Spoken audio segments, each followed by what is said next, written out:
Commentaire de saint Thomas d'Aquin sur l'évangile de Jean, chapitre 1, suite. L'incarnation du Verbe de Dieu. Plus haut, l'évangéliste a traité de la divinité du Verbe.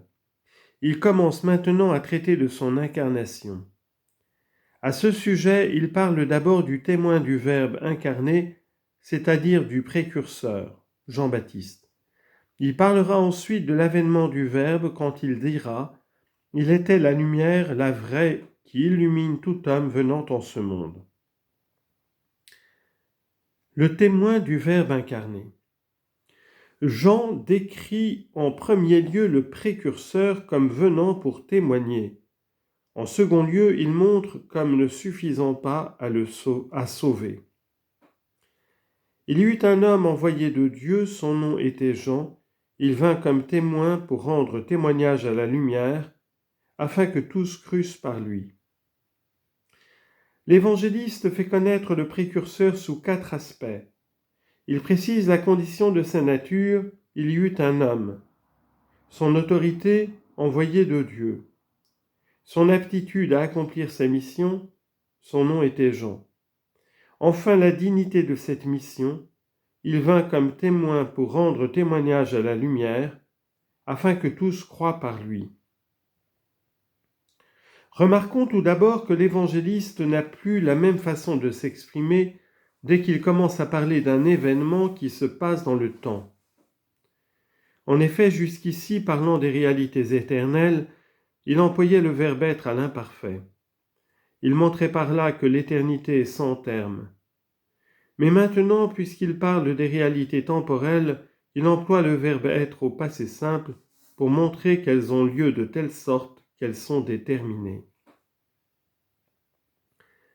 Il y eut un homme envoyé de Dieu.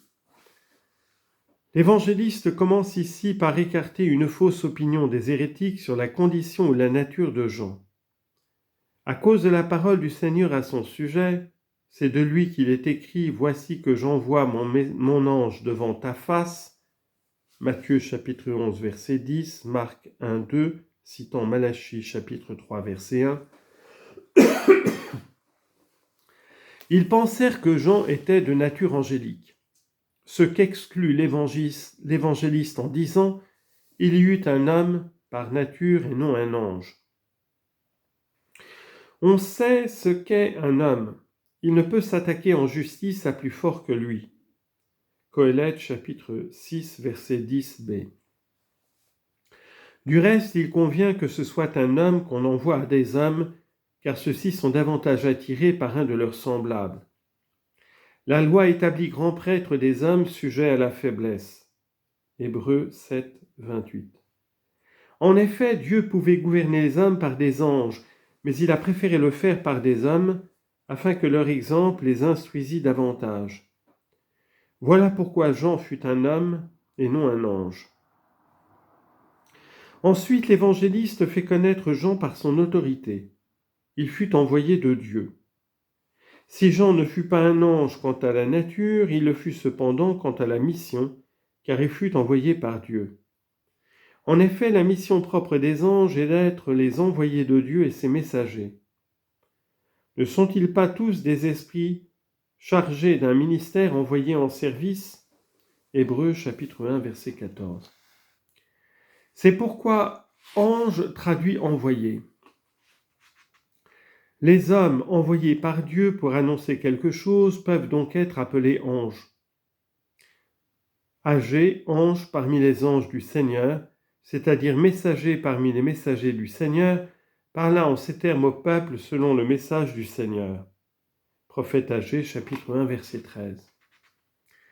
Mais pour que quelqu'un rende témoignage à Dieu, il faut qu'il soit envoyé par lui. Comment prêcheront-ils s'ils ne sont pas envoyés ? Romains 10, 15. Et envoyés par Dieu, ils ne doivent pas chercher leurs intérêts, mais ceux de Dieu. Car ce n'est pas nous-mêmes que nous prêchons, mais le Christ Jésus, notre Seigneur. 2 Corinthiens, chapitre 4, verset 5. Celui en revanche qui est envoyé non par Dieu, mais par lui-même, cherche ses intérêts, ou ceux des hommes, mais non pas ceux du Christ. Aussi l'évangéliste dit-il ici, il y eut un homme envoyé de Dieu, pour que tu comprennes que Jean n'a rien annoncé que de divin, qu'il n'a rien annoncé d'humain. Remarquons qu'il y a 3 sortes d'envoyés de Dieu. Certains le sont par une inspiration intérieure, et maintenant le Seigneur m'a envoyé ainsi que son esprit. Isaïe 48, 16. Ce qui revient à dire « Je suis envoyé de Dieu par une inspiration intérieure de l'esprit ». D'autres sont envoyés par une vision claire et manifeste, soit corporelle, soit imaginaire. J'entendis la voix du Seigneur disant « Qui enverrai-je ?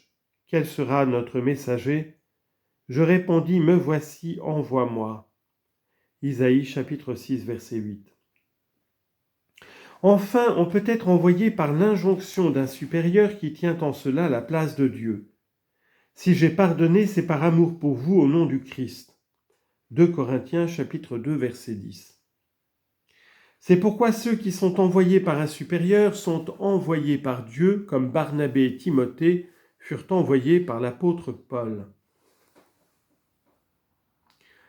Lorsque l'évangéliste dit ici « Il y eut un homme envoyé de Dieu », il faut comprendre que ce fut par une inspiration intérieure. Ou peut-être Jean fut-il envoyé par Dieu sur une vision extérieure.